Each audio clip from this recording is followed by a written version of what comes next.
JMPSC मित्रांनो, हा आपला या पुरस्कार सीरीजमधला शेवटचा पार्ट आहे, म्हणजेच पार्ट 6वा. याच्यामध्ये आपण स्पोर्ट्स अवॉर्ड म्हणजेच खेळ पुरस्कार याच्याविषयी आपण माहिती बघणार आहे. तर आपण एक-एक या पुरस्काराविषयी माहिती बघूया. सर्वात पहिले तर मोस्ट इम्पॉर्टंट जर म्हणलं तर time athlete of the year 2024 हा पुरस्कार जर म्हणला तर केटिन क्लार्क यांना हा पुरस्कार भेटलेला आहे आणि बास्केटबॉल प्लेयर आहे, हे ध्यानात ठेवायचं तुम्हाला. American basketball player. लिओनल मेसीला 2023चा पुरस्कार भेटला आणि हे विचारलेलं पण आहे. त्याच्यानंतर time person of the year 2024 Donald Trump यांना भेटलेला आहे. त्याच्यानंतर टाइम सीओ कोणाला भेटला आहे तर लिसा सू यांना भेटलेला आहे. तर हे मायक्रो डिवाइस ॲडव्हान्स मायक्रो डिवाइसचे सीओ आहे ते. त्याच्यानंतर male world athletic of the year as well as male track athletic म्हणतो आपण.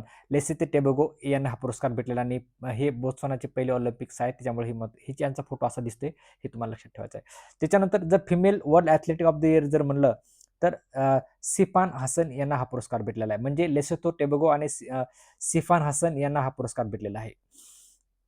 त्याच्यानं बेलेंडोअरचा आपण जर विचार केला, बेलेंडोअर हा पुरस्कार जो आहे तर मेन्स जर म्हणलं तर रोड्री यांना भेटला आहे. तर रोड्री काय तर स्पेनिश फुटबॉलर आहेत.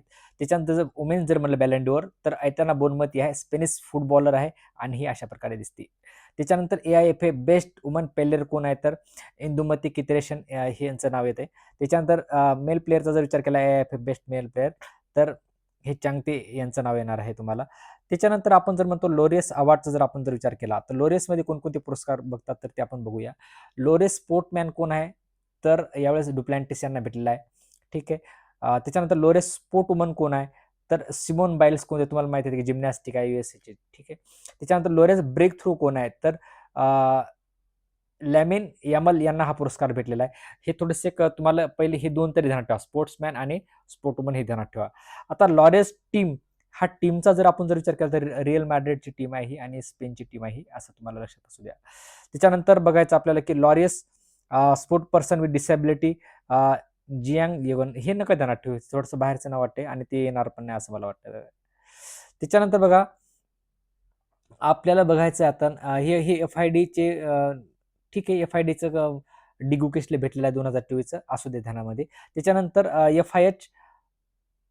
FIH गोलकीपर कोणाला भेटलेला आहे तर PR श्रीजेश यांना भेटला आहे, केरळाचे आहेत हे. त्याच्यानंतर FIH प्लेयर कोण आहे तर मेलमध्ये हरमनप्रीत सिंग.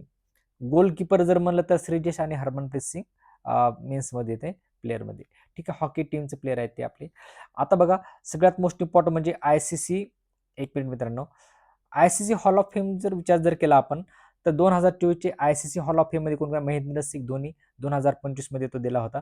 तर हे 11व्या नंबरचे आहेत. असा प्रश्न विचारू शकतात की 4 नावं देऊ शकतात आणि एक दुसरंच विराट कोहलीचं नाही तर रोहित शर्माचं नाव देतील आणि किंवा जसप्रीत बुमराचं नाव देतील आणि तुम्हाला कन्फ्यूज करण्याचा प्रयत्न करतील. तर नाव कोणते सुनील गावस्कर भेटलाय, बिशन बेदी, कपिल देव, अनिल कुंबळे, राहुल द्रविड, सचिन तेंडुलकर, विनोद मार्कनला भेटलेला आहे, वीरेंद्र सेहवाग आहे, डीना डुलजी आहे, नितू डेव्हिड आहे आणि MS धोनी 11व्या नंबरचे आहेत. म्हणजे 11 जणांना भेटलेले आहे.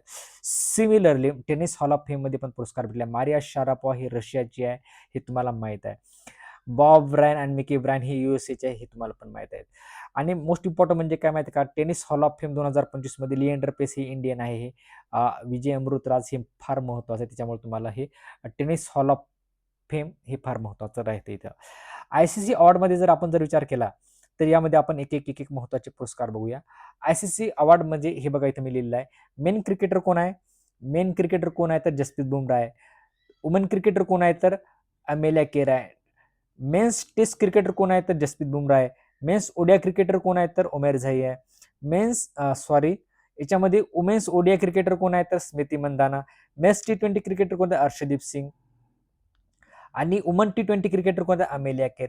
हे तुम्हाला ध्यानात ठेवा, अमेलिया केर कुठे बघा इथं पण आहे आणि इथं पण आहे. म्हणजे woman cricketer of the year पुरस्कार पण यांना भेटलेला आहे आणि वुमन T20चा पण त्यांना अमेलिया केर यांना भेटलेला आहे. जसप्रीत बुमराहचा जर विचार केला तर मेन्स क्रिकेटरचा पुरस्कार जसप्रीत बुमराहला भेटलेला आहे आणि त्याच टेस्ट क्रिकेटरचा पुरस्कार पण याला जसप्रीत बुमराह यांना भेटलेला आहे.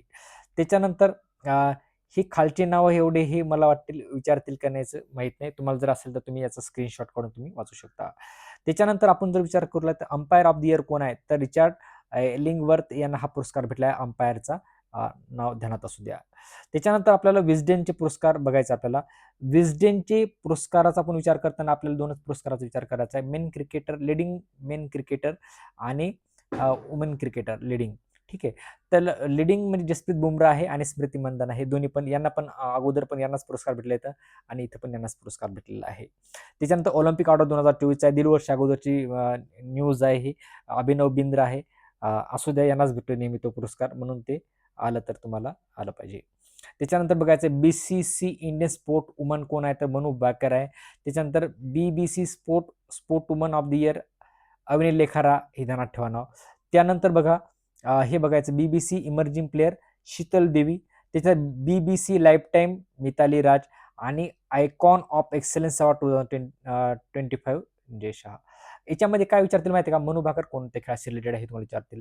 अवनी लेखारा कोणत्या खेळासंबंधी विचारतील. शीतल देवीचं विचारतील. मिताली राजचं विचारतील. याची माहिती काढा, पाठ करा, 2-3 वेळा व्हिडिओ बघा आणि व्हिडिओ जर तुम्हाला आवडला असेल तर सबस्क्राईब नक्की करा नसेल केलं तर. नंतरचे व्हिडिओ पण मी असेच देणार आहे तुम्हाला.